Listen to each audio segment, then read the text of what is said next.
NASCAR Cup Series Championship race. But first, it is Saturday, so that means it is time to qualify and set the starting lineup for tomorrow's NASCAR Cup Series Championship race at the Phoenix Raceway. Welcome to everybody's next live commentary stream on the channel this weekend, as this is our third of 5 already on this championship weekend. Of course, the Truck Series race took place last night. Congratulations again to Ty Majeski, dominating fashion, leading 132 of the 150 laps in that race in quest for his first truck title in the 6th for Thor Sport Racing. Yesterday, we also streamed the NASCAR Cup Series 50-minute practice session, which took place, and Ryan Blaney had topped the charts overall in practice as well there. So off to a hot start in his quest to win his second Cup Series title, trying to go back-to-back for the first time since Jimmy Johnson won his 5 straight titles from 06 through 2010. As far as today goes, we'll have 2 of the Championship 4 drivers in each group for qualifying, very similar to what we've seen all playoffs long. And in recent years with this group format for qualifying, group qualifying, you'll have half of the playoff drivers in one of the groups and the other half in the other group. Because we're only down to 4, we'll only have 2, obviously, in each one. We will have a full 40-car field here this weekend, so 2 open entries in each of the groups as well. As you see listed on our screen, that is the order in which they will qualify, and you get up to 2 laps to qualify, with this being a 1-mile racetrack or less, though in the spring race earlier this season, most of these teams only took 1 lap. That second lap was basically a throwaway lap. Very few drivers were able to actually run their faster laps on lap 2 versus lap 1 at Phoenix. I would imagine that will probably be the same here as well. Very different from like a Bristol or Martinsville, the half-mile short track. It's a little easier to be able to run a better lap on lap 2 because you might not be completely up to speed by the time you get to the start-finish line and in a rhythm-based set for lap 1. But here, with it being a 1-mile track a little bit longer, you're not going to see that as much. So to quickly go in the order in which these drivers will qualify for Group A, we'll start things off with Jeb Burton in the number 50, Chad Fincham in the 66, the 2 open entry cars in this first group of drivers to qualify. Then we'll go into the chartered entry, starting with John Hunter Nemechek, Corey LaJoie, Derek Kraus. So those are the first 10 drivers that will qualify, and then obviously we'll get into the next 10 after that. If you're wondering for visual purposes where you can watch qualifying today, it is on the USA Network, and this will be the last USA Network broadcast for NASCAR this season, with, of course, the Xfinity race taking place on the CW later, as well as the Cup Series race tomorrow on your local NBC affiliate. Quick shout outs to those of you I see in the stream so far. We got Tim Fowler, Frank Powers, Ty, Bronny20 Forever, Roscoe Treat. Thanks for tuning in. Many of you obviously saw last night during the Truck Series race, or even during the Cup Series practice session live stream yesterday. Currently on a commercial break on USA Network. They'll get things kicked off here in a couple of minutes when they come back. Again, Jeb Burton will be the first driver out on the track. First start in the Cup Series for Jeb Burton this season. And what is the, obviously, last race of the year. Obviously, being that Xfinity race will begin at 7 p.m. Eastern, about 2 hours from now. Probably have around an hour or so downtime between these 2 streams. I guess that also depends on how many drivers actually run a second lap as well. I think more early in the run you'll see drivers take 2 laps just because they really got nothing to lose. Probably not expecting to qualify up in the top 5 for their group anyway, so just try to do what they can to better their positioning. But as we get deeper into the qualifying run, you're probably going to want the least amount of laps on your tires possible if you do make it into the second round.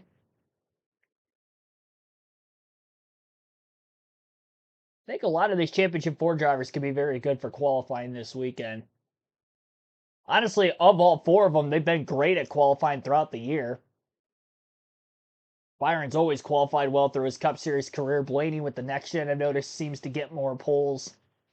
Could be a threat for it today. Obviously, having the good short and long run car in practice yesterday, topping the speed charts there. Joey Logano's got a few poles this season. Same for Tyler Reddick.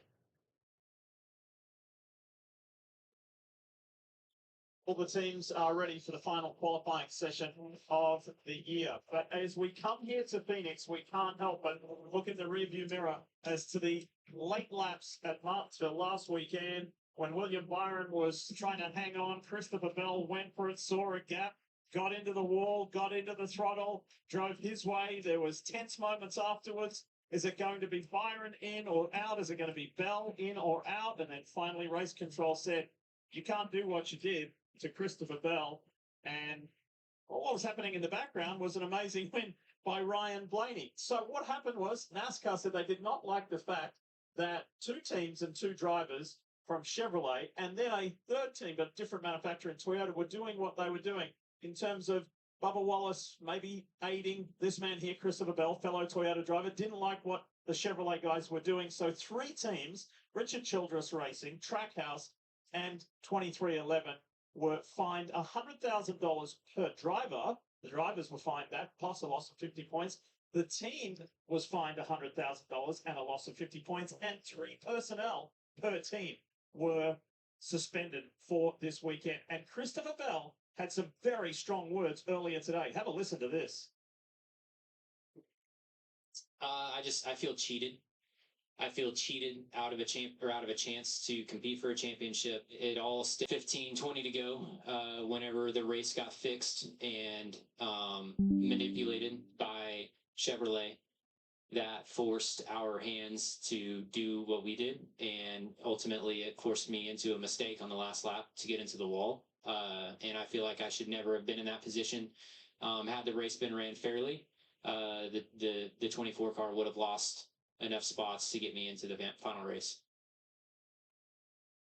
Well, in today's world where sometimes I believe we don't get honest opinions from competitors, I applaud Christopher Bell for telling us what he really thinks. And I think his opinion of being cheated is fair.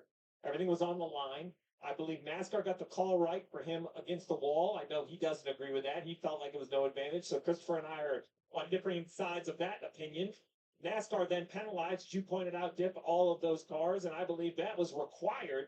But I can empathize with Christopher Bell because there was absolutely manipulation. That's why we saw the penalties. NASCAR, when I went in the rule book and looked at what they had for opportunity, they've done everything available. They also said, Elton Soares specifically said, there will be more discussion of rewriting these rules in the offseason. Jeff, you and I have grown up in this sport. We have competed in it. We've also covered it for television. The integrity of the sport can never be in question. That goes for the car. We see crew chiefs gone all the time for cheating with the car. Well, it also goes for the drivers, the teams, and the teams instructing the drivers. What we see on the racetrack has to be tough competition, and I believe it's fair to say three teams did not pull that off last week at Martinsville. Yeah, we have to have, I mean, the drivers, the teams, drivers, fans, everybody involved in the sport needs to all be aligned, and we just want good, hard racing. And I agree with you. Christopher Bell, I believe, is already a superstar, but is going to be in the future. I think this guy wins multiple championships. I like the fact that he's grown to the point where he's willing to speak his mind. Yep. And we need that from our drivers. We want our fans to know what they think and how they feel. And I appreciate Christopher Bell being honest and just laying it out there. And sometimes things are uncomfortable to hear, and that's okay, right? But we need to empower the drivers to speak their mind. As we watch Corey LaJoy, just to put a period on that, 2311 never appealed the penalty. RCR and Trackhouse did, and then RCR withdrew their appeal. Trackhouse went through with it. It went to the National Motorsports Appeals Board, and however, the penalty remains. So that's the state of play. Yeah, back on the track, you see John Hunter Nemechek passes on the board. That's faster than anybody ran yesterday in practice. So the racetrack has speed in it. LaJoy, Fincham, Jeff Burton did not start. They have an issue with their car. They got to get fixed for tomorrow. Here we go. Track position's going to matter. It's the 16 of Derek Kraus on track. If you missed practice yesterday, Ryan Blaney, the reigning series champion and one of the championship 4 drivers, was the fastest over the outgoing and retiring Martin Truex Jr. Wouldn't it be terrific to see him do something special this weekend? You'll see Martin here in qualifying coming up a little later. If you don't recognize the name Derek Kraus, he was last in his car back at Gateway in June. Similar racetrack, not exactly the same, but the idea of long straightaways, tighter corners. See how he runs here. Third quick. Colleague Racing, the team that puts the 16 car on the racetrack, will race for an Xfinity Series championship later today with a very similar looking 16, but in the Xfinity Series, AJ Allmendinger will be behind the wheel. Massive day for AJ. From the 16 to the 17, here's RFK Racing's Chris Buescher with his hands full there as that car was getting a little edgy. He was involved in an awkward incident, Jeff, as we were talking to Alan Gustafson, crew chief from Chase Elliott last weekend. He and Chase were involved in kind of an awkward moment headed down that back stretch. I'm sure Buescher would like to have that time over again. Trying to get on pit road in Martinsville, and I can't wait for see this team next year. This team, Chris Buescher, was in position to win so many races in the regular season, which would have put them in the playoffs. They did get that win at Watkins Glen, unfortunately a little bit late, but as RFK continues to improve, Chris Buescher, he's a real driver. This guy can win races and contend for a championship. And this last race of the year, you want to position yourself the best you can, but it's about building into next year and what kind of speed can you bring. And the Daytona 500 will be pretty quick for teams like this. First time in many years that both cars from RFK Racing have gone to victory lane this year. One guy hoping to go to victory lane and all the way to being a NASCAR Cup Series champion is standing by with Dave Burns. Good afternoon, Davo. Hi, Leah. They are warming up the 45 car right behind us here. Let's check in with Tyler. 21st in single lap times yesterday. What are we to make of that? What did your team go to work on? Yeah, I think just with a full practice like that, it's not quite qualifying, but yeah, I think we could have definitely been better yesterday in our beast Toyota Camry, but we're going to go through a lot of information and get an idea of what we need to be doing for the race. The qualifying here, I believe I have a pretty good feel for it. Obviously, with circumstances, a cleaner track, you're really going to have to be on top of it, but hey, that's what you got to do. Go out there and try for the best lap forward. Good luck, Lee. He'll be at the end of this first group. We'll see. That man there, regular season champion, coming up a little bit later. Here's Zane Smith.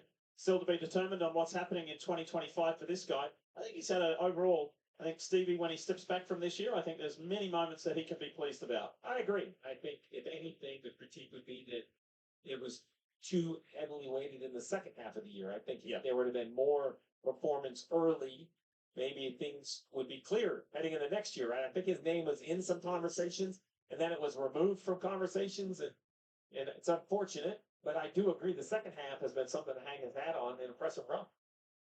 John Hunter Nemechek leads the way over Corey LaJoie, then Chris Buescher, as we see Daniel Hemrick on track in his final Cup qualifying of the year. It's not driving this car next year, so trust me, I've been there. You know it's the last race of the year, and you don't know what you're doing, and maybe your last Cup race and the immediate future. It is not a good feeling. Gotta push all those bad feelings aside and just come in here, give the best effort you can. This team's done a good job of staying together. And has done a good job in qualifying of late as Daniel puts himself into a provisional third place position. Back to Dave Burns. Who have you found, Davo? William Byron also at the end of Group A here. Very quick in practice yesterday. Can you put it through to the second round to start today? I certainly hope so. I mean, I feel like our strength of our year has been qualifying, so just trying to make sure I hit all my marks and make sure I feel what I have and just see what we got. So yeah, it'd be nice to qualify well, but it's not everything. It's a long race, so gotta hopefully qualify well. But we know we're due a good pit stall, so I'm just trying to put a good lap together. Thanks, William. Here, mentioned the good pit stall just to make sure the fan understands the championship four competitors, regardless of where they qualify, will pick first. 1, 2, 3, 4. So in the order in which they qualify. Joey Logano being the exception. As I mentioned earlier, he had the inspection issues. So now it'll be kind of 1, 2, 3, the top three of the group. There's Joey right there, listening in to everybody's comments. As Gilliland clocks in 7th. Bob Denker of Penske Corporation to his left, our right. Watches on. Been a super successful year business-wise for the organisation and for the racing division of the organisation. So they're looking just to end the year with another victorious moment, and they've got the best chance with 2 of the 4 being from Team Penske. Here's Ty Gibbs on track. Steve has had an interesting several weeks. They have had some mechanical issues. But for a while, Steve, it seemed like they could win a race any moment, and lately it's been hard for them to finish a race. That's got to be so frustrating. frustrating, but keep the perspective. You know, you have to reach that 100 start number. You know, he's in the low 80s, I believe, in his career. I believe, you know, it's 100 starts is a threshold that seems to click. So many of the biggest drivers get their first win somewhere between, you know, 90 and 100 starts as Gibbs goes to the top of the really good one. 2670 out of Gibbs. Look at that. Long-time Hendrick man, 7-time champion Jimmy Johnson, wishing William Byron all the best on championship weekend here in Phoenix. All right, so the first 9 drivers to make a qualifying lap, Ty Gibbs is the fastest, 26.709, a little over a tenth of a second ahead of the next Toyota. In second, John Hunter Nemechek. Corey LaJoie is currently third, Daniel Hemrick fourth, Chris Buescher would be on the bubble in fifth to try to advance into the Fast 5 for round 2. 10 drivers still to qualify. Jeb Burton did not make a lap. He was set to be the first driver to qualify, and nobody has ran more than 1 lap up to this point, which I kind of expected was going to be the case. As far as Ricky Stenhouse Jr., he will be the next driver to qualify, followed by Daniel Suarez, Austin Dillon, Martin Truex Jr. in his final full-time season, running a unique paint scheme, unique to that of which he made his first career Cup start in. Chase Briscoe will be after Truex, followed by that will be Alex Bowman, Denny Hamlin, Kyle Larson, and our 2 Championship 4 drivers in Group A, Tyler Reddick, William Byron will be the last. Regine Huddleston, Joshua Dornubari, hopefully I said your last name correctly, Ricky Atkins, Earl Arnold Jr., Zachary Powers, Santiago Kidd. Welcome into the stream, everybody. Didn't shout any of you guys out yet. We'll take our first break of the stream, and we'll get some more qualifying laps in shortly. You're listening live on KRC 2, NASCAR Cup Series qualifying at Phoenix.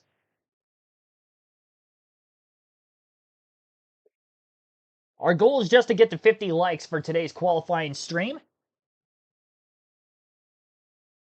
Hopefully we can get to that goal marker. Our goal was 100 likes during the Truck Series race stream yesterday. And we did end up getting there a little bit after the stream. We got to 106. Right as I hit end stream, we were a couple away yet. So let's see if we can get that like goal 2 streams in a row. Comment in the chat who you think is going to get the poll. I see a Kyle Larson comment already. I would imagine that that was the pick there.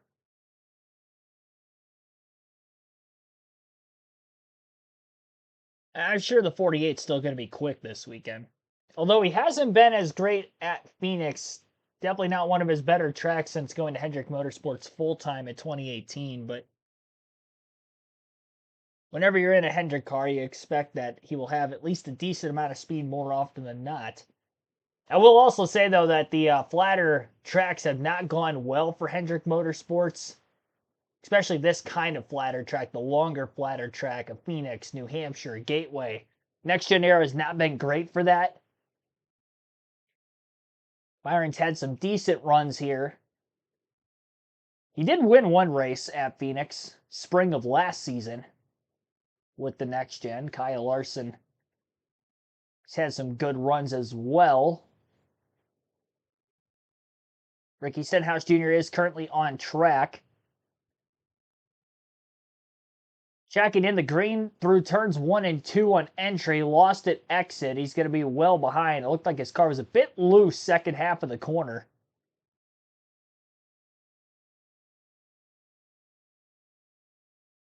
We'll see where Stenhouse will put himself on the board. 8th quickest right now for Ricky, 27.035.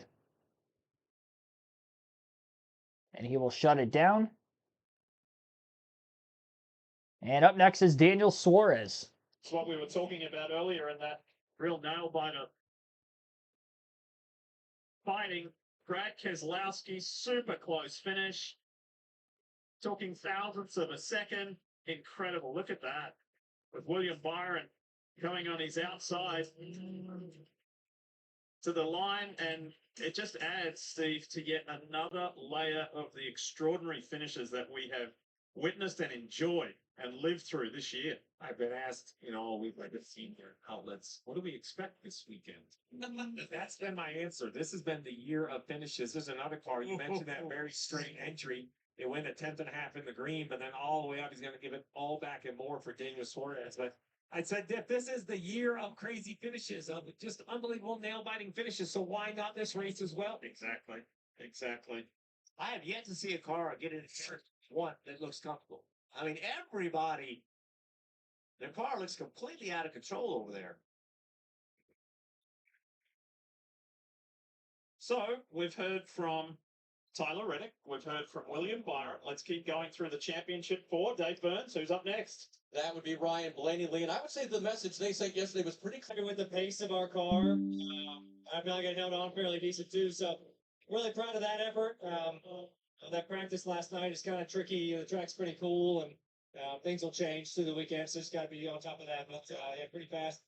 Norwich Richmond Ford Mustang. Appreciate their support, and off on the right foot. Just got to keep going and just try to keep up with the track and adjustments and things like that. So we'll find out. I'm proud of the effort so far. So far, playing the game the best they can, Lee.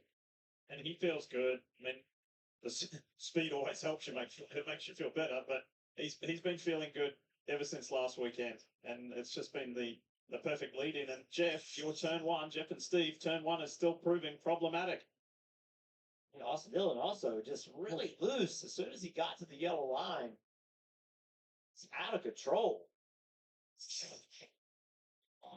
That car, by the way, has a cool design on it with thanks to Dow and Dow's relationship with veterans. There's more than 2,000 names on that car. And speaking of cool paint schemes and designs, look at this. This is a throwback to what was on the car when Martin Truex Jr. made his Cup Series debut at Atlanta Motor Speedway. Yeah, that very reminiscent color scheme down the side, that DEI, almost like the reverse E. I thought the 19 was one of the better non-playoff cars in practice. The 11, 5, those were the three I had circled. So you see right here a little bit of rev chip staying in fourth gear. It's going to be a really good man. Bass Pro Shops car and his good friend Johnny Morris, the man behind the company. James Small says, P1, well done on the... So, a lot of celebrating. So this is when he started 20 years ago. Full scheme. 2004, Atlanta Motor Speedway. It's not quite as, I don't know, what would you say, Steve? Metallic-y. It's more of a matte finish this week, sort of. I actually like this one better, to be completely honest. On the street now, you know, flat finishes. What a weekend. Martin was commenting earlier that doesn't think that it's hit him yet. It will soon, as the Mahindra Ford for Stuart Haas Racing. Not only is Martin saying farewell to the sport, so too is this racing organisation in this structure under the umbrella of Stuart Haas Racing. It's their last race weekend. What could Chase Briscoe do? Yeah, it's crazy to think about that. Stuart Haas Racing has been such a mainstay in the sport for years. It's hard to imagine them not being around in full force next year. Well, Custer will be running one car out of those shops, but we're accustomed to being a 4-car team with chances to win races, and what an odd thing to see them close the doors. So I mentioned Collier earlier going for an Xfinity Series championship. Stuart Haas, under this banner, as you mentioned, the 00 Cole Custer, has a chance later this afternoon as well to win that Xfinity Series championship. So Briscoe goes provisionally P3. Truex, Gibbs, Briscoe, John Hunter Nemechek posted that time earlier. That's been good enough to keep him in the top 5 for now. On with Corey LaJoie as Alex Bowman and the Ally Chevrolet for Hendrick Motorsports hits the track.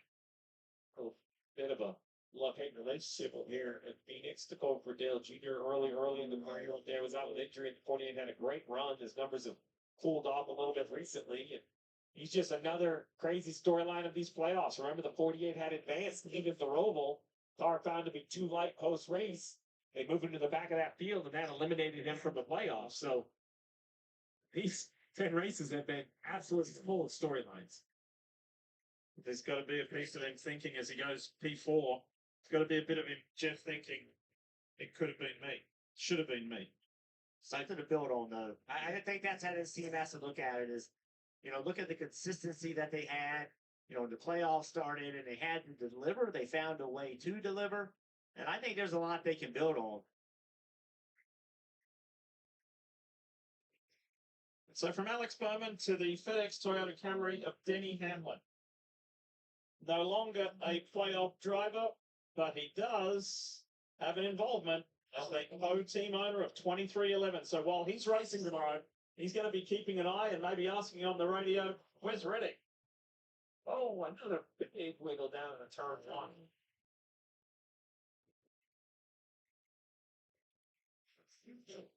Just a couple of hundredths of a second off. That cut line is to John Hunter Nemechek in fifth. Back in the green. Yeah, good 3 and 4. And there you have it. Goes to fourth. That bounces Nemechek. That was a great recovery. I mean, watch this. Watch this, Denny Hamlin. And we've seen this so many times. Just really loose. Back of the car, shaking all over the place, just chasing up the racetrack. And now you're lap. It's kind of done, but Denny was able to stay in the gas, use his high line, and get a decent lap out of it. From the inside, how big a moments are they? That's huge. That gets your attention, right? That's where we're at. Yeah. Another guy who expected to be here racing for a second championship, but that's not to be. The 6-time winner this year, Kyle Larson, the HendrickCars.com Chevy, begins his qualifying run.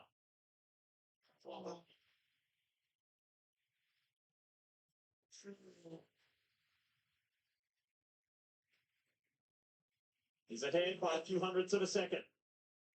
So get car 5 in the top 5. For now, at least. Championship 4 drivers. Oh, yeah, he's got it. Up. Kyle Larson goes to Locked P2. in. Nicely done. So Tyler Reddick is next up, and one of his bosses is racing the other boss, one of the world's most famous athletes, Michael Jordan, who is here, is watching. All right, so Tyler Reddick on track, first of the Championship 4 drivers, and the only Toyota in the Championship 4 this weekend, trying to knock down Martin Truex Jr. for the top time. And Denny Hamlin is boss right on the bubble for the top 5. The 3 drivers who are locked into the Fast 5 through Group A will be Martin Truex Jr., Kyle Larson, and Ty Gibbs to this point, with only Reddick and Byron still to go. Overall, looking for a pickup from his lap times placed on this track yesterday afternoon to what he may see here today to try to put it into the top 10 for qualifying. And for right now, he is going to do so. Fourth for Tyler Reddick, 26.737. He lost a little bit through turns 3 and 4, but he didn't give it all the way back up. And it was fast enough that will lock him into the second round of qualifying. So Chase Briscoe will be on the bubble with William Byron still to go. 2 1,000ths of a second, the difference between Reddick and Briscoe to put Briscoe on the bubble rather than himself. A good enough pickup to at least get him another go at it in round number 2. Good job there for Reddick. Again, much better than what he had in practice, yesterday, which might have been more on the race trim side of things. We'll still have to wait and see exactly how he does tomorrow afternoon when it counts for real. But William Byron is next on track. Tracking in the green as well through turns 1 and 2. More so than what Reddick did on his qualifying lap. Well over a 1/10 of a second to the good. It's going to take a big mistake here at 3 and 4 to knock him out of the top 5. Byron to the top of the speed charts, 26.494. Fastest lap. That bumps Chase Briscoe, and our Fast 5 from Group A will be William Byron, Martin Truex Jr., Kyle Larson, Ty Gibbs, and Tyler Reddick. 2 Chevys, 3 Toyotas, no Fords. Both the Championship 4 Fords of Logano and Blaney will be in Group 2. And again, Jeb Burton, the only driver who didn't qualify of the 20 on this list. Chase Briscoe just misses out by just 2 1,000ths of a second to Tyler Reddick for that final spot. And position 6 through 20 would be Chase Briscoe, Denny Hamlin, Alex Bowman, John Hunter Nemechek, Corey LaJoie, Daniel Hemrick, Chris Buescher, Derek Krause, Zane Smith, Ricky Stenhouse Jr., Todd Gillen, Daniel Suarez, Austin Dillon, Chad Fincham, and Jeb Burton. And our first 10 drivers who will qualify for Group B, will start things off with Jimmy Johnson, who's back at the track yet again this weekend. J.J. Yaley after him, and then into the chartered entry cars of Kaz Grella, Justin Haley, Harrison Burton, Mike McDowell, Kyle Busch, Eric Jones, Carson Hocevar, and Josh Berry. So those will be the first 10 drivers to qualify for Group B. We'll take another break and continue our live commentary coverage of today's qualifications for tomorrow's NASCAR Cup Series Championship race at Phoenix. You're listening live on KRC.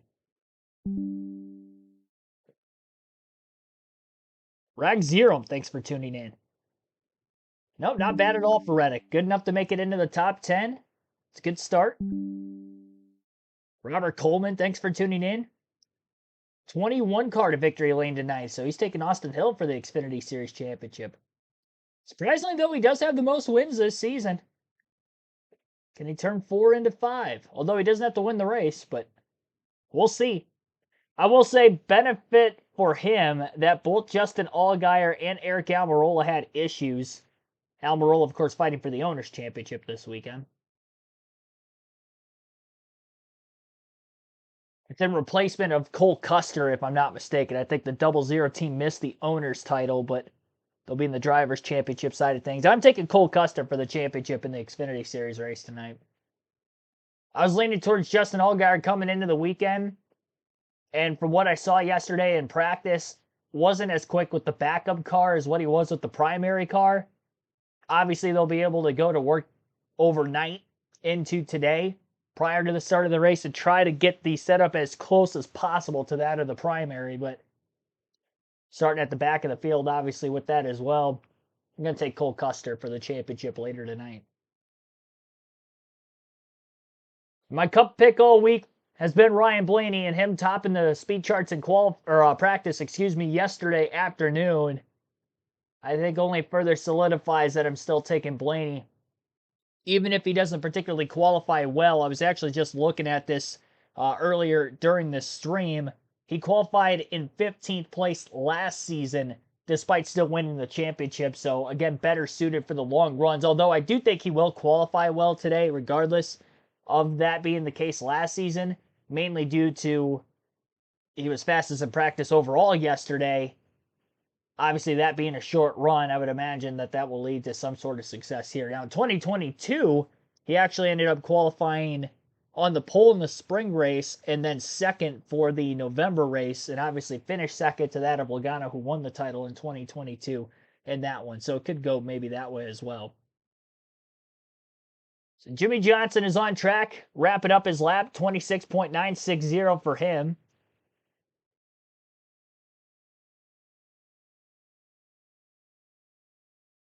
Be interesting to see where that lap time will hold.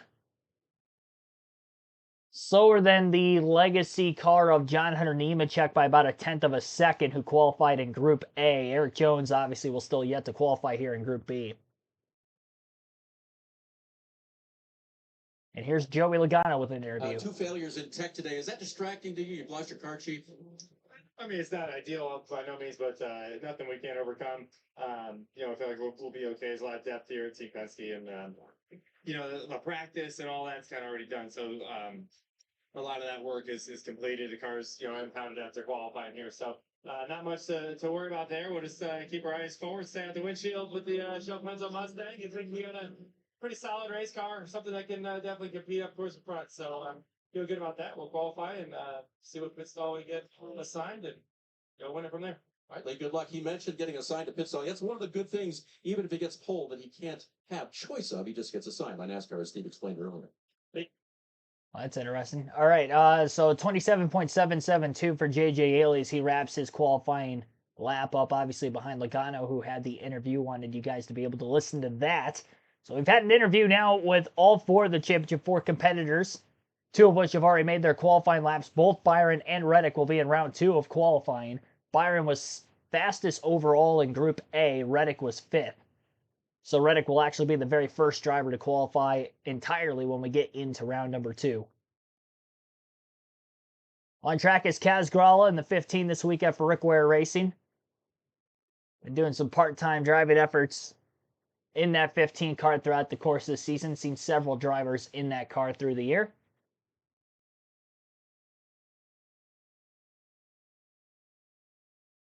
Gralla trying to give them a good send-off in the final qualifying run for him this weekend.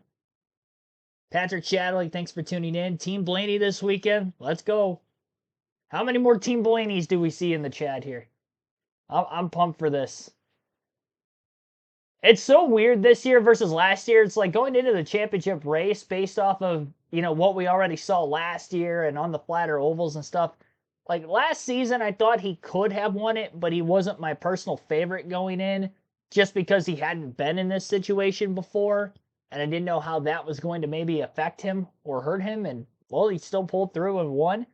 So it didn't affect him in a negative way by any means. And I think just being there doing it and being just as fast, if not faster, overall in the flatter, bigger ovals this season, I think Blaney's the favorite for this weekend. It also helps that he isn't going up against the likes of a Kyle Larson. I think that would be tough. Christopher Bell was my championship pick if he made it to the championship 4. Blaney was my number 2, and because Bell not in the championship 4, I had to go with my number 2 guy, which would be the number 1 this weekend, Ryan Blaney. So he may not win the race again.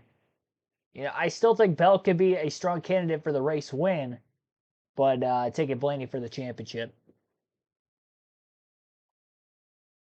Justin Haley in the number 7 going to wrap up his qualifying lap, 26.755. Grala's timed in at a 27.152. Third of 4 so far for Grala, and first of 4 for Justin Haley in Group B. Harrison Burton in the 21 car is now on track, one-time winner this season. First career win, obviously, in that summer Daytona event. Got him into the playoffs. Currently sitting still 16th in points as of right now into the last week of the season. I did want to take the time to go through the entire point standings with this being the final race of the year just to see where all of the NASCAR Cup Series drivers rank coming into the weekend. Obviously, we know the Championship 4, Ryan Blaney, Joey Logano, Tyler Reddick, and William Byron will decide their finishing positions based on where they finish comparative to one another on Sunday. Christopher Bell is 5th in points, best right now of those that were obviously not in the Championship 4.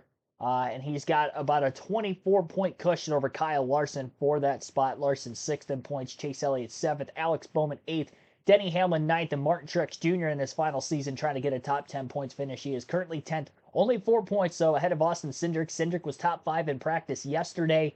Again, the Penske car is very quick here at Phoenix. Martinsville actually a top 5 for Cindric last week, so it'll be a tough fight to see who gets into the top 10 in points. Truex obviously very good qualifying on the pole last week. Strategy in race, maybe not the best from James Small. Kind of took him out of it early.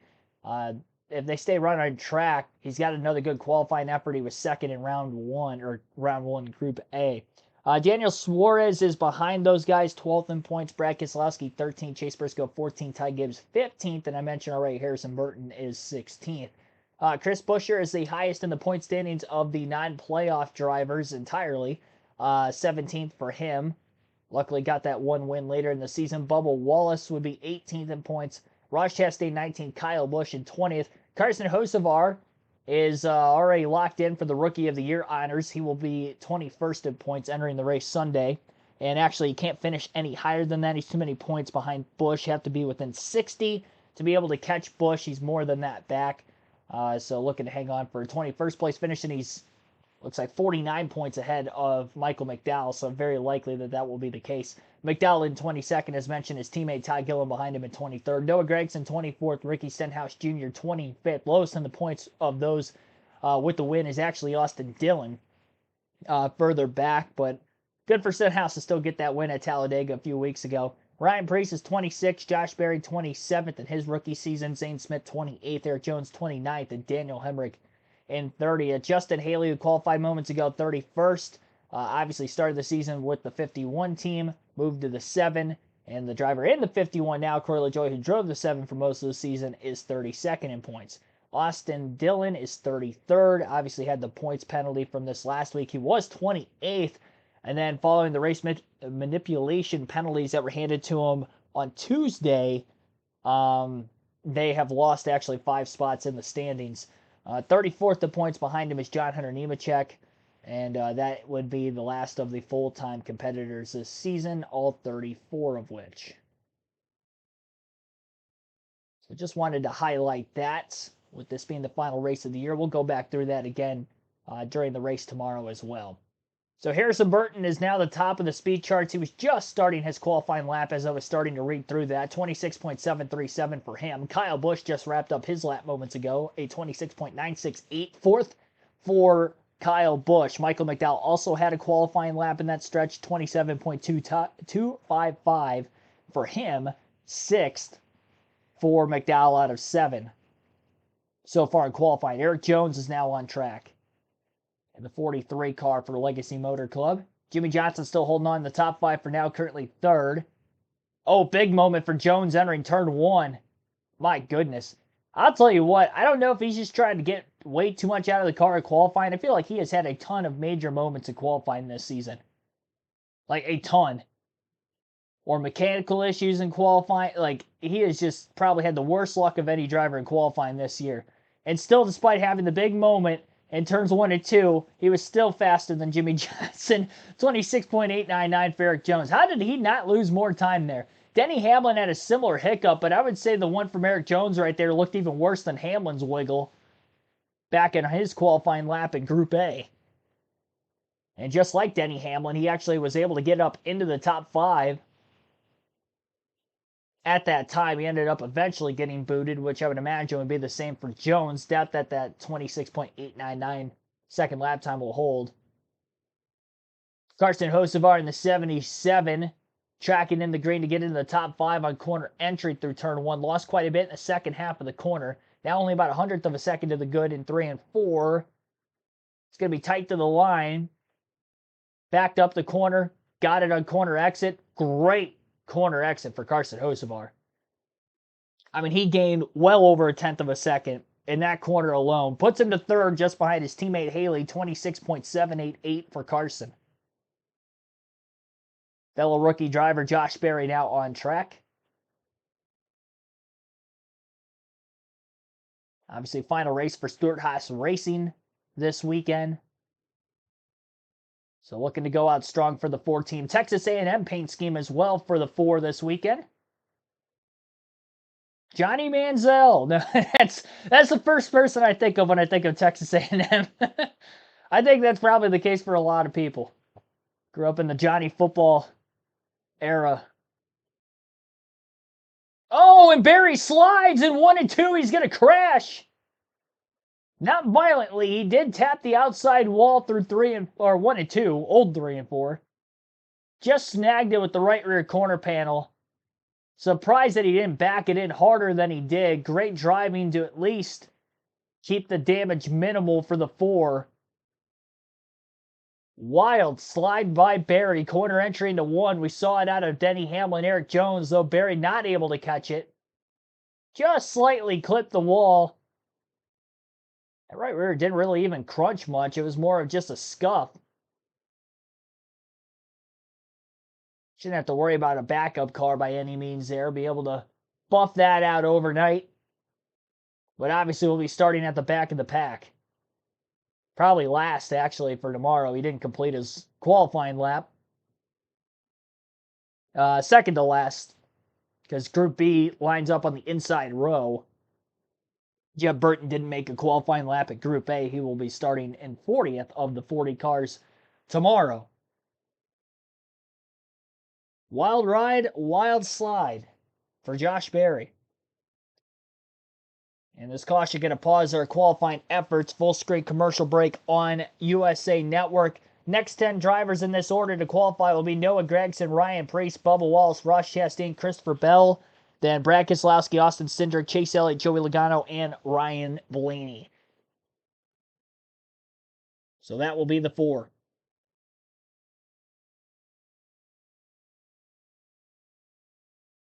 Oof, Kyle Busch couldn't out-qualify Jimmy Johnson. Yeah, that's unfortunate. That is highly unfortunate there.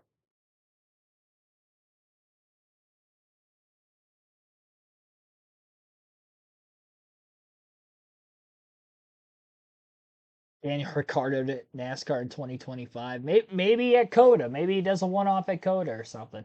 COTA's early in the season. I don't know when the F1 season starts. But I know it ends after NASCAR, so I'd imagine that it probably starts later. With that being the case, I don't obviously watch F1 enough to know that, but I'm just assuming logistically that would be the case.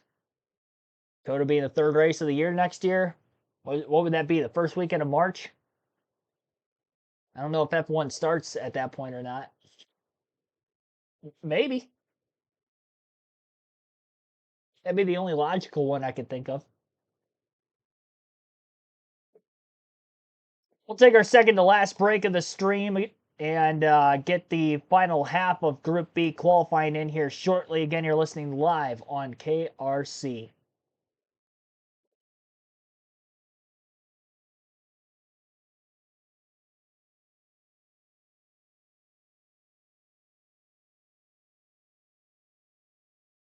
So 3 SHR Fords lined up, 1, 2, 3. That gives us to our diecast of the stream time while we're under this commercial break. And I figure with the SHR Fords going right now, I don't have the diecast on me, so I got to get up from my seat. But our diecast showing today, with this being the final weekend of SHR in existence before just going back to its original Haas automation. The one in here today, while Noah Gregson is currently on track, it will be a Tony Stewart Mobile 1 paint scheme. I've always liked the Mobile 1 schemes, even well before the SHR days, back when Jeremy Mayfield had that in the 12 car for Penske in the late 90s, early 2000s. I really liked those schemes quite a bit too. But Mobile 1, underratedly, has had some great schemes over the years in NASCAR. And this one is a 2014, I believe. I think this is a 2014 diecast for Tony Stewart, so not quite his final season. But in the Gen 6 era,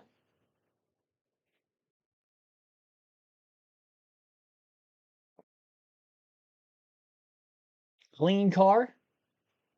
I'd probably say it's one of the cleanest looking ones that I have.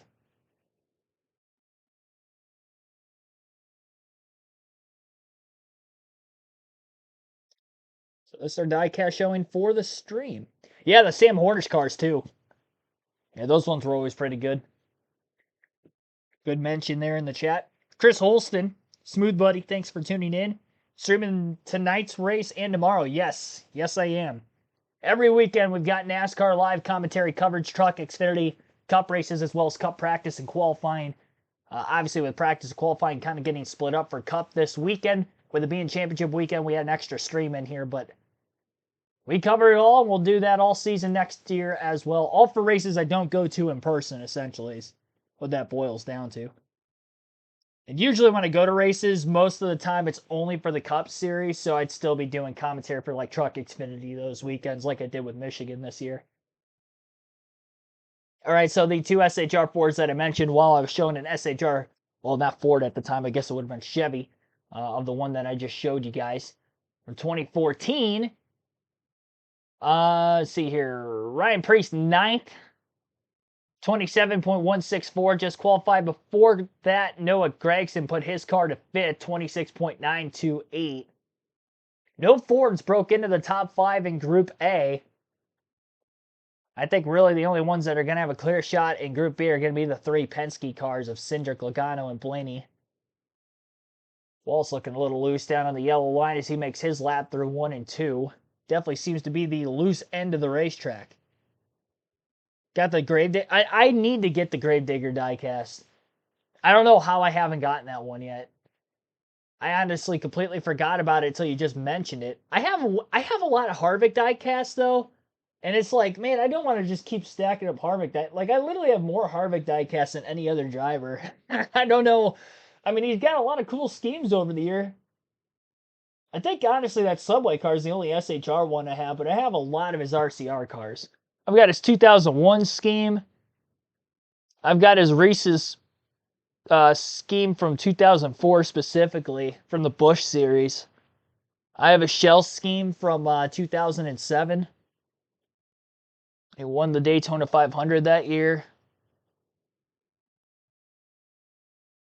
The 2001 car's autographed too. But yeah, I got four Harvick diecasts. Well, hang on, I got to count for a second. I got 4 Dale Jr. also. So Dale Jr. and Kevin Harvick, those are the 2 I have the most of. Well, no, I lied. Ryan Blaney. I'm a Ryan Blaney fan, so clearly I have the most of Ryan Blaney. I don't know why I was saying I had the most of Harvick. But of my non-favorite driver, or drivers, because my original favorite was Greg Biffle growing up, I got 3 Biffle. I've got 6 Ryan Blaney, 2 Dave Blaney, and 4 Harvick, 4 Earnhardt.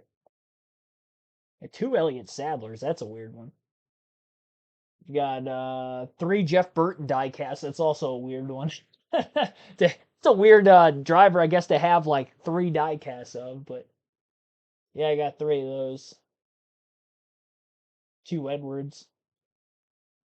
What else do I have 2 of? I got 3 Jimmy Johnsons. I got 4 Terry Labonis also. I got 4 Labonis.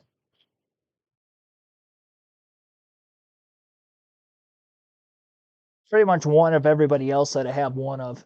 Actually, technically, I have 4 Jimmy Johnsons. I wasn't counting my IndyCar diecast. I got a Carvana IndyCar diecast of Jimmy Johnson. I bought that when I was at the Indy 500 2 years ago. Figured it was only fitting that was the diecast I had to buy at that race because, you know, I'm a NASCAR fan. Jimmy Johnson so happened to be in the Indy 500 that year, so. If I go to the Indy 500 next year, I'll have to get a Larson one too.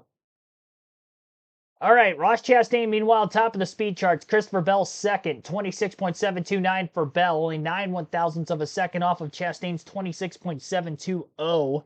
Other drivers that have qualified while I was rambling about my diecast, I think that was it, actually. Those were the only 2 I missed. Wallace was in the middle of his lap, 27.131 for Bubba, 10th at the time. Brad Keselowski also on track in the midst of me just talking a second ago, and Brad times in 8th, 27.029 for him. So last 4 drivers to qualify are Austin Cindric, Chase Elliott, Joey Logano, and Ryan Blaney. Chastain, the only driver locked in to the second round of qualifying for Group B. And obviously the defending winner of this race has had great runs at Phoenix in the next-gen era. Look out for Chastain again this weekend to maybe pull off the same upset he did a year ago as a non-championship 4 driver to win the final race of the season. Yeah, I pulled this hat out more in the last couple weeks than I have most of this season. My championship Ryan Blaney hat. It's championship weekend, man. And I pulled it out for good luck last week because I was like, well, we didn't have the luck at Homestead. I'll pull it out this weekend. I might not have a chance to wear it next week because he might not be in the championship, and he goes out and he wins Martinsville again. So I'm like, all right, well, here we are. I didn't have to retire the hat for the year.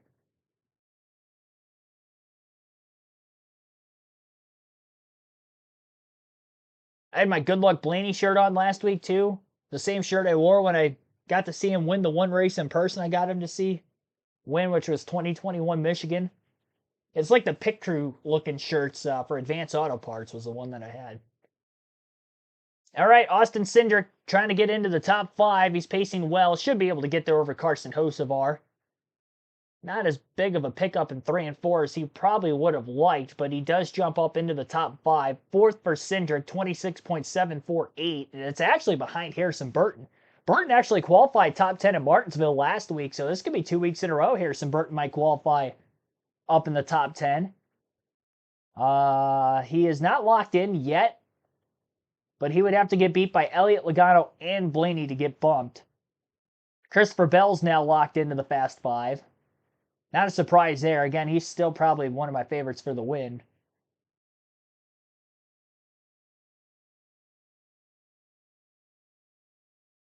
Chase Elliott on track.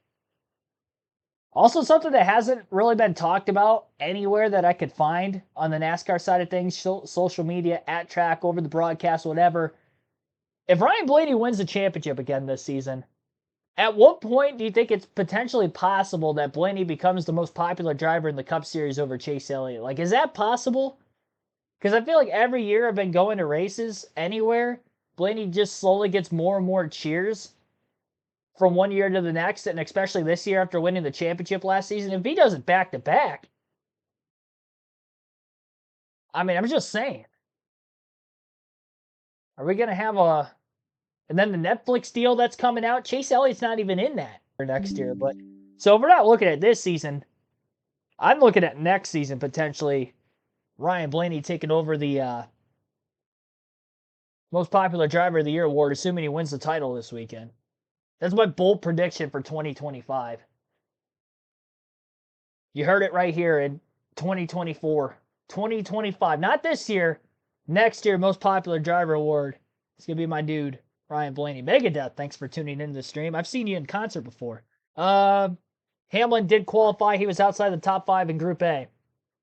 Cindric is now in the bubble, by the way. Chase Elliott jumped up to P1, 26.641. I haven't done as good of a job commentating this. I'm reading the chat maybe a little too much during the green flag action. I apologize for that. Elliott not P1 for very long, though. Joey Logano, 26.509, top of the speed charts, and that's the fastest lap we've seen in qualifying so far today.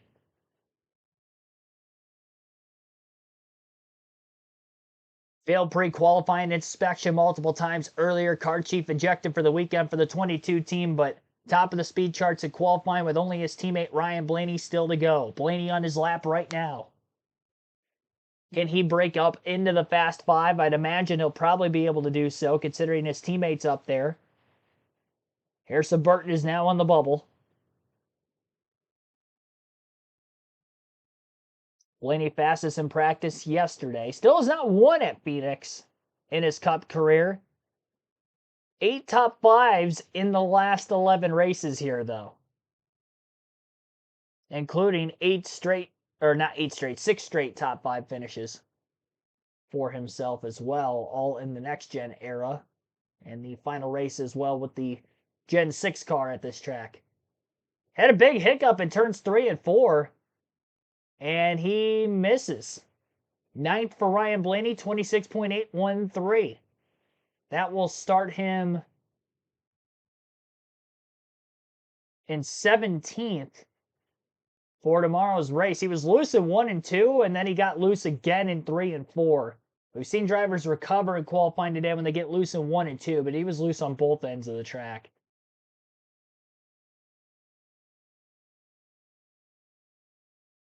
And I think that definitely bit him. So Blaney, the only one of the Championship 4 drivers who does not qualify in the top 5 for his group.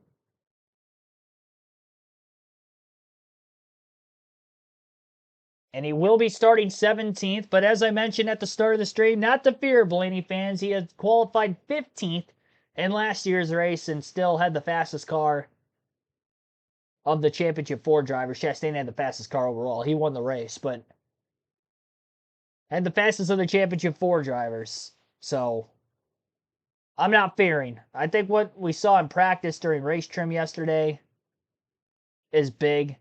I do think Logano is going to be highly competitive this weekend too as well, just because obviously the 22 and the 12 coming out of the same factory, and well, here you go. Well, technically all the chassis are coming out of the same factory, but you get what I mean. Coming out of Penske, same shop. So we'll get to see Logano, Chase Elliott, Ross Chastain, Christopher Bell, and Harrison Burton. Back-to-back weeks, Burton has qualified in the top 10, so great job for him. And his final 2 events in the Cup Series level before going Xfinity racing again full-time next season. Order you see on the screen for the final round of qualifying is not the order in which they will qualify. This is based in numerical order. First driver who will make a lap is actually going to be Tyler Reddick. He was 5th in round 1. They'll go in descending order, starting with 5th place from round 1 all the way through 1st, and then 5th in round Group B, I should say. So Group A, 5th through 1st, then Group B, 5th through 1st following that. Reddick will be the first driver to go. Joey Logano will be the last driver to make a qualifying lap.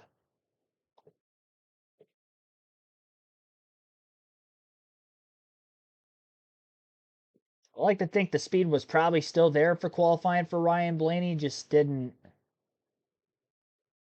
execute. It is strange, though, that we saw several hiccups in 1 and 2. I really don't think that was the sole reason he missed. Obviously, it didn't help. We'd seen other drivers recover having a similar mistake.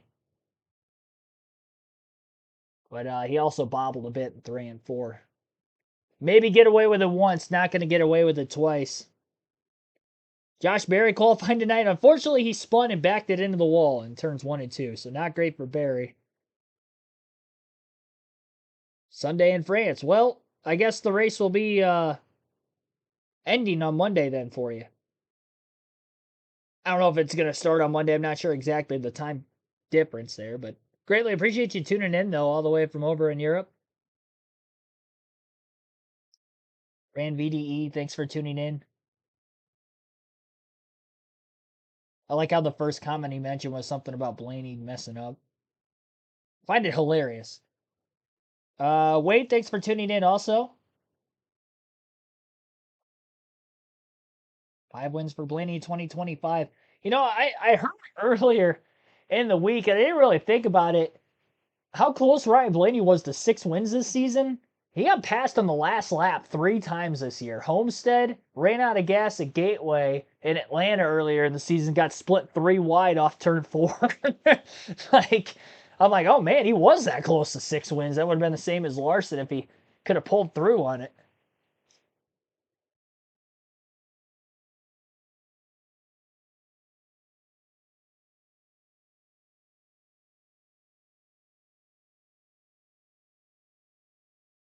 Got just over 200 people watching this stream currently. Appreciate everybody tuning in. Again, we'll have NASCAR Xfinity Series race coverage tonight at 7 p.m. Eastern. Actually, it looks like the start time has been moved back a little bit. I did not realize that. 7:30. 7:30 p.m. Eastern, we'll go live for the Xfinity race. Countdown live is at 7. On the website, it said 7 o'clock, so... Again, our stream start time will be 7:30 then for NASCAR Xfinity Series racing, not 7. So 7:30 Eastern there. And then we will obviously go live tomorrow for the Cup race at 2:30 p.m. Eastern. We always go live a little early for the Cup races for the pre-race side of things. Give you my predictions for who I think will run well, not run well. Fantasy breakdown, obviously, last week of fantasy. We'll see who wins the championship there. It's a lot of fun. Got a grand prize to give out. 2 of them. Top 2 getting them this year and this year only. All right, so qualifying order. We'll start. Well, hang on. I was about to go through it, but Ryan Blaney is getting interviewed by Dave Burns. Yeah, unfortunately, I was one of those drivers that had a problem down there. I just got loose and kind of gave all the time up. So yeah, I was unfortunate. I thought I got in there okay. I didn't get loose initially, and then kind of as it loaded, I just stepped out, and it was no getting it back after that. So I think we'll be fine tomorrow. So let's see if we got a car that can drive towards the front. Proud of the pace we've shown. We just didn't really get a good lap. So look forward to a long race tomorrow. How do you erase what happened there and then just get back to what happened yesterday, which is all very good? I work really hard on moving on quick. Didn't really let Miami get to me. We just woke up the next day and knew the task, and that's the same thing. We'll just move on and understand where we needed to be better today to make a better lap, and then just focus on the race tomorrow. So this group does that really well. So it's nice to be part of a group like that, and I think that's important when things might not go your way. You just kind of move on from them and look forward to the next task. And luckily, we have another shot at it tomorrow. From starting 17th, how do you and Jonathan and the whole team then approach it? What happens kind of at the beginning? You have to watch yourself and not get in trouble? I started in a pretty similar spot last year, so try to approach it the same way. And yeah, I mean, you have to watch it a little bit, just try not to get any weird damage early. But yeah, we starting places all over the field all the time. So the same way as everything else, as far as being careful and trying to get through the first 2, and then hopefully work your way forward. Can win from anywhere. Time to wrap it up for the year with Ryan Blaney starting 17th tomorrow, guys. Yeah, and that is the danger side of things too for Blaney and fans out there hoping he pulls in through a championship, because we have seen instances this year where he didn't qualify well, gets taken out in an early incident. Not just him, we see that not every week, but a lot throughout the course of the season. It doesn't matter what the series is, running mid-pack, maybe prone to getting in more incidents than what you would be at the very front of the field. So you would have that to worry for. It's kind of out of your control, especially with the restarts here at Phoenix and the fanning out we'll be seeing in the dog leg. So quite a bit of that, obviously, in the truck race last night. Always see it here since this reconfiguration at this racetrack. And we'll be seeing it again tonight in the Xfinity race, tomorrow in the Cup side. Heading to another commercial break on the USA Network. We will take our final break of this qualifying stream, and then those final 10 drivers will try to go for the pole here shortly. You're listening live on KRC.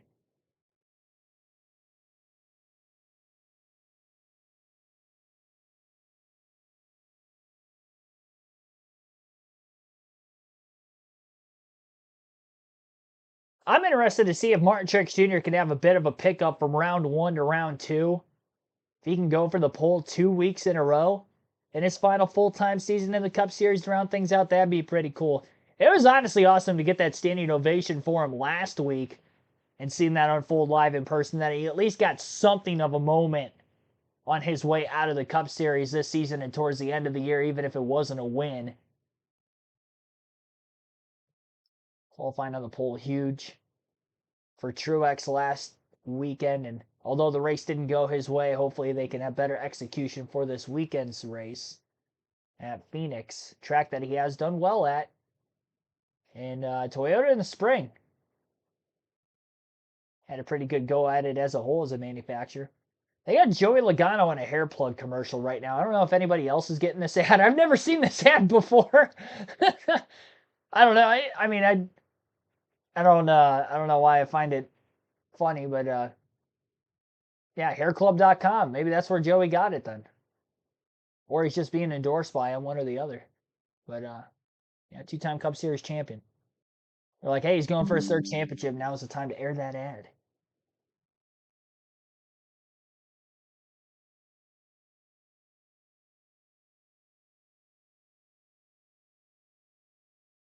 All right.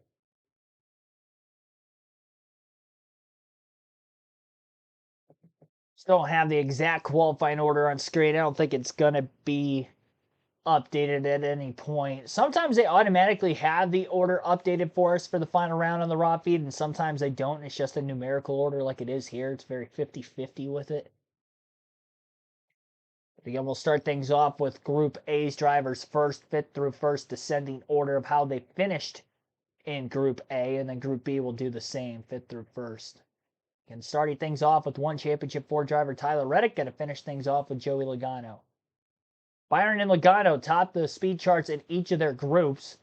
Maybe the 2 that could go for the pole. Only 2 Fords, 4 Toyotas, 4 Chevys in the top 10 this weekend through qualifying. Interested to see how this goes about.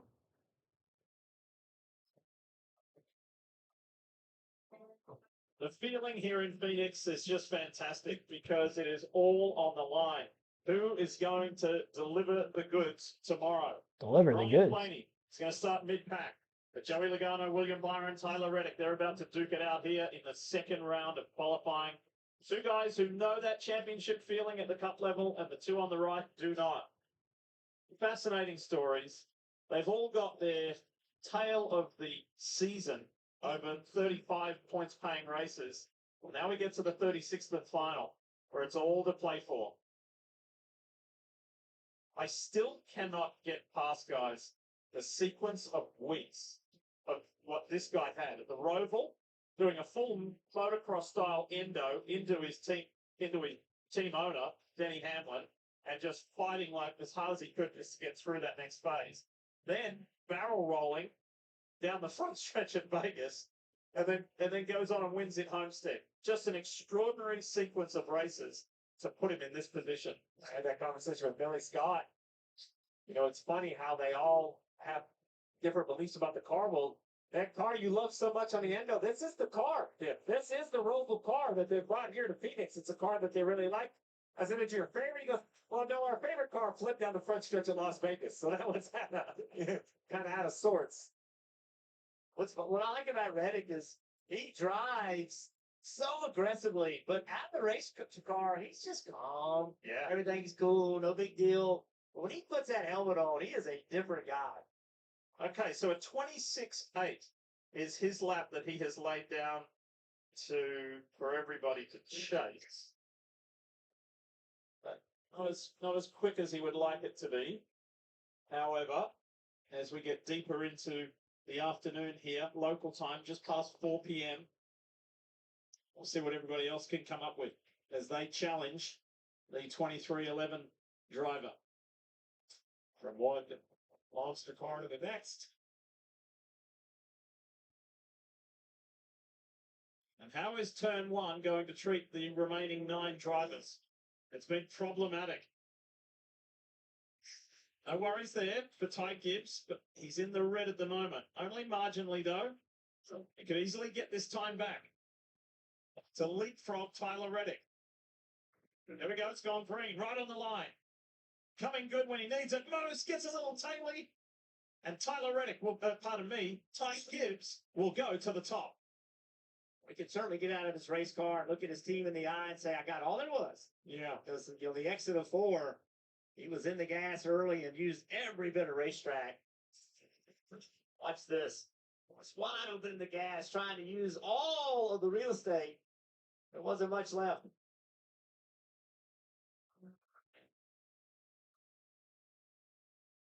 That was good. Styling it up right at the end. Let's bring on Kyle Larson.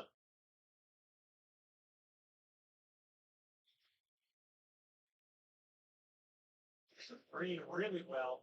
You're half a tenth of a second up, just entering the corner. Oh, that looked really good. Now, if Larson can grab a pole here, he will end the season with 6 victories and 6 pole positions. He would tie Michael McDowell for the most poles all year long.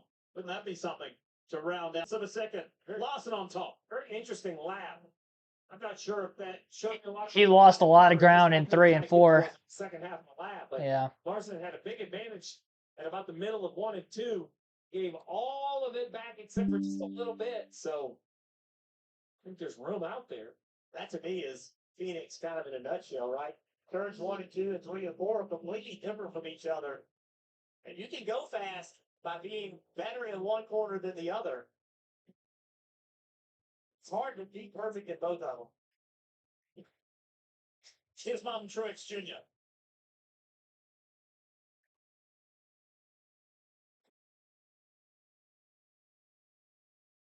Good corner exit. He was able to get real committed to the throttle.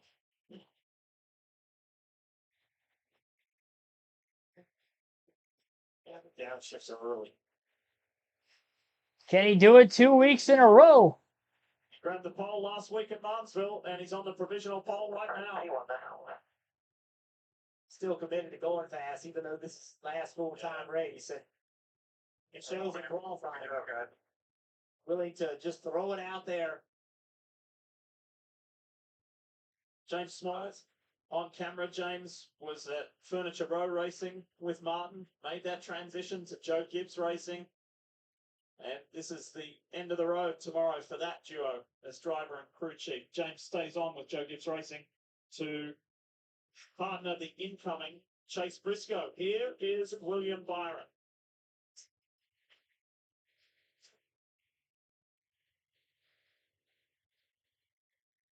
Was quickest in Group 1. Big slide with the back of the car. Big slide, big correction. That's going to, I think, doom the lap for an opportunity at the pole. It's almost 1.5 tenths of a second off. Get some time back, but that won't be enough. Wow, what a great job. 2 weeks in a row, Martin Truex Jr. is going to have the front row. Now, he's not locked into the pole, but he is locked into the front row through the first 5 qualifiers because he is the fastest in his group. Showing the replay, Byron with the same hiccup that Blaney had on his qualifying lap in 1 and 2. Costed him a good run in round 2. So row 4 for Byron. He'll be starting the race in 8th place for tomorrow. So Martin Truex Jr. with a 26.718 on his lap time, about 2 tenths off from his round 1 time, but was able to be the fastest in this group. Byron, who is the fastest in Group A through round 1, is 4th in round 2. Kyle Larson 2nd, Ty Gibbs in 3rd, Tyler Reddick in 5th. So Reddick will be starting in 10th. Byron 8th.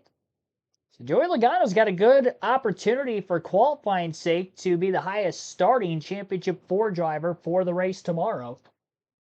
All he's got to do is qualify in the top 3 of these final 5 to be able to do that.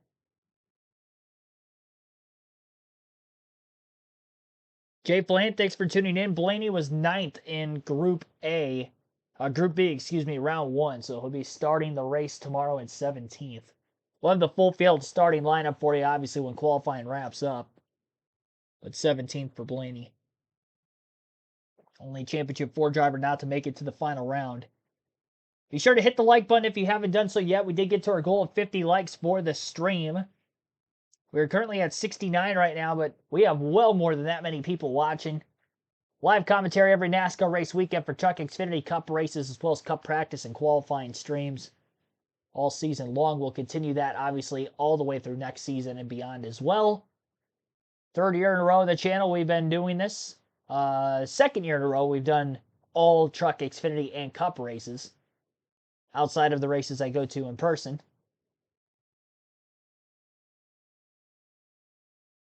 But yeah, third year in a row of Cup live commentary action on the channel. We've seen a lot of bangers over the last, well, even this year, for instance, but in general,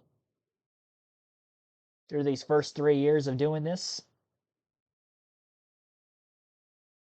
Currently working the road to 6K subscribers as well. We just hit 5,600 before the start of this stream today. So thank you for everybody that might have hit that subscribe button yesterday, or obviously longtime viewers of the channel as well. Harrison Burton is on track.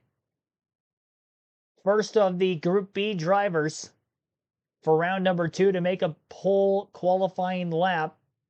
Mentioned already, this is the second week in a row Burton's qualified in the top 10. Maybe that's a sign Truex going to get the pole 2 weeks in a row. Maybe, maybe not. We'll see. Burton on his time lap right now. He was just finishing up his warm-up lap. When I first mentioned he was on the track. The turns 1 and 2, not tracking anywhere near Truex's lap time to get the pole. We'll have the front row starting spot for now until other drivers will start to take him down with this lap. Not looking anywhere near as good as his first lap. And he was the 5th driver to go out and make a qualifying lap in Group B. So it was impressive that that time held up. 27.234 though. He dropped off 0.4 of a second from where he was in the last round. One of the bigger drop-offs we saw from round 1 to round 2. Even Byron having his slight moment in 1 and 2. It was only 0.3 slower than his round 1 lap. Christopher Bell on track, who may be one of the favorites for the win. Trying to beat his teammate Truex for the pole spot. Spring Phoenix winner from earlier this season for Bell. Leading that Gateway, dominating that race until having an engine issue in the final 20 laps as well. Got a little loose as he jumped down onto the dog leg, and he was tracking in the red well before getting into turn 1. It looked like the car skipped out from underneath him when he had that transition from the banking of the front stretch to the flat of the asphalt down below on the apron in the dog leg. And he was never able to recover that time the rest of the lap, as he was a couple tenths off. He does beat Burton, but a 26.992. Don't think that that's going to cut it for a front row spot either. 3 drivers still to qualify. We'll go Chase Elliott, then Ross Chastain, and Joey Logano to finish things off.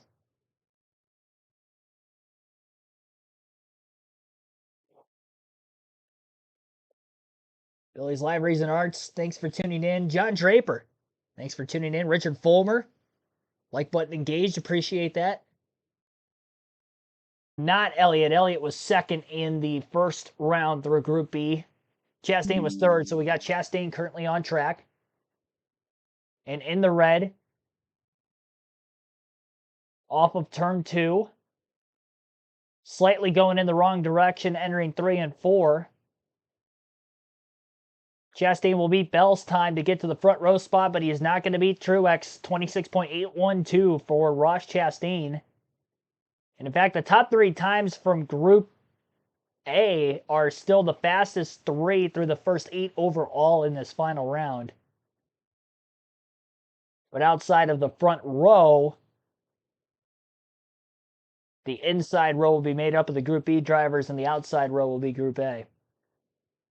Fastest from each group in the front row, and again, the pole position is the fastest time overall in this final round. So Chase Elliott wrapping up his warm-up lap. Does he have anything to try to take down Truex for the pole spot? About a tenth of a second off for Ross Chastain with that 26.812.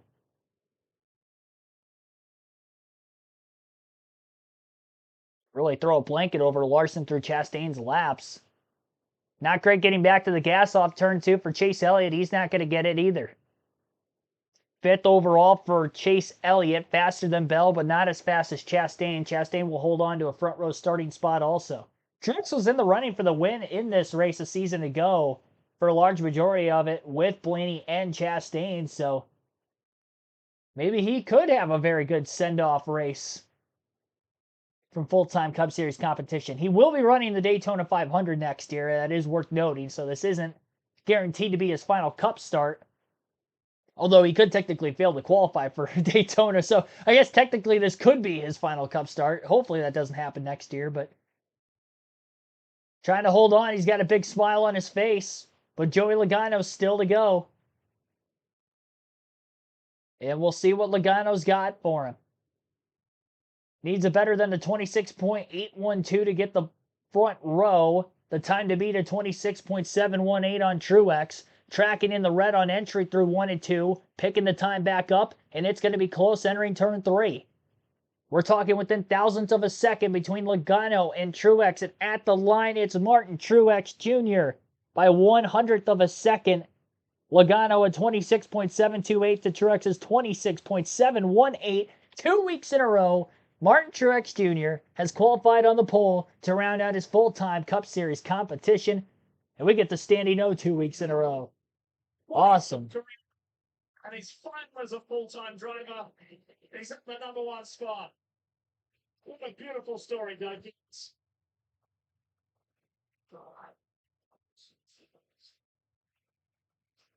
I can't think of a better way to do it. Martin, can you? Yeah, win tomorrow. So that'd be amazing. That's what we've been trying for all year. So yeah, we'll see how it goes. But obviously, a good job today by all my guys, and feels good to be starting at the front. Hopefully, we can finish there. How did you avoid the perils of turn 1 that got so many guys today? Been doing this a while. Just try not to overdrive it and hit my marks, and was able to do it today. Guys gave me an awesome car, so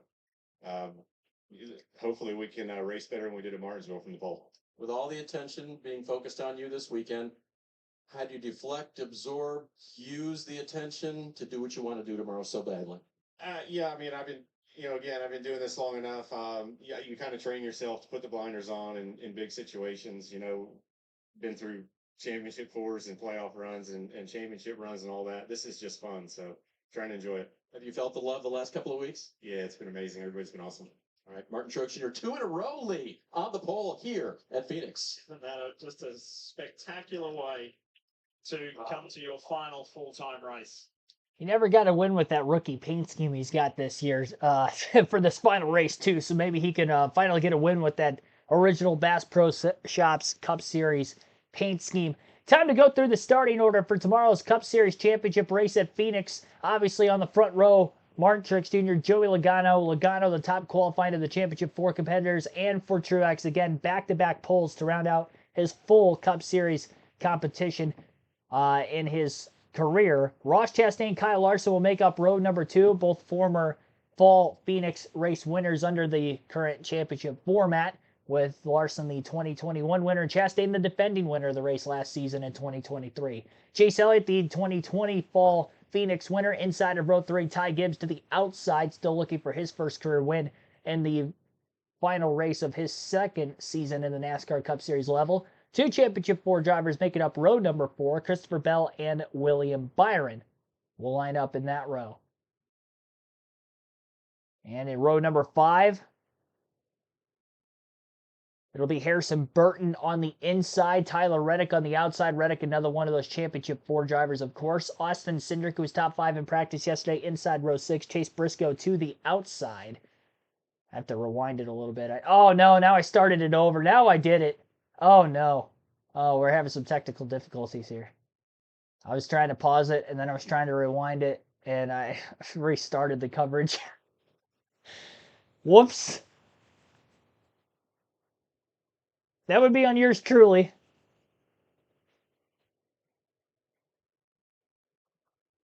Oh, boy. That was a fluster. Still trying to catch up. We're just gonna restart this. Restart the starting lineup. Not the whole thing again.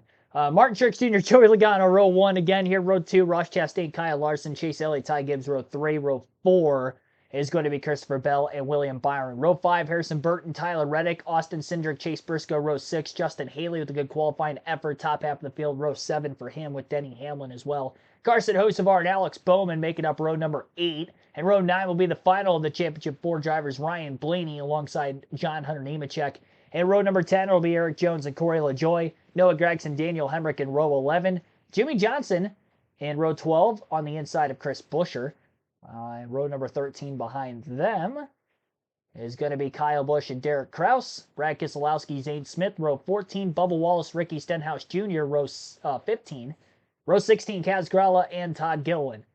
Row 17 for Ryan Preece, Daniel Suarez. Row 18, Michael McDowell and Austin Dillon.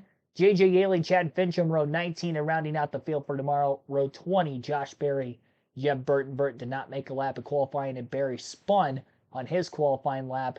Slight damage with the right rear corner panel, but he won't be in a backup car by any means for the race tomorrow.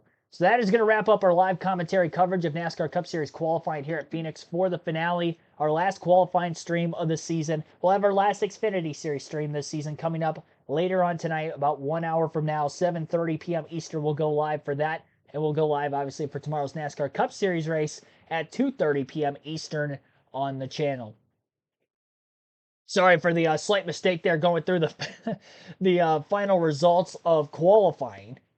But we will be back and better than ever, obviously, for the live commentary stream still later tonight and tomorrow. And that's going to be it for 2024.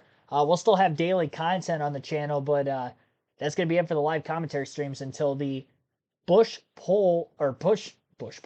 It is Busch Pole qualifying, but no, the Busch Light Clash at the LA Coliseum. Not the LA Coliseum next year. Man, I'm stumbling at the end of the stream. I'll clean it up for when we start this Xfinity race, I promise. But as far as this, yeah, we're winding it down until obviously next year when we start things off. Bowman Gray Stadium is where the Busch Clash is at next year, not the LA Coliseum. Bowman Gray Stadium. But that's for next year. We still got 2 more streams yet this year for the live commentary side of things. Hopefully you enjoyed this. As always, hit the like button, subscribe for more daily NASCAR content. Very close to 100 likes, almost doubled our original goal of 50 for this stream. So again, greatly appreciate that, everybody. See you soon. 1 hour from Xfinity Series Racing.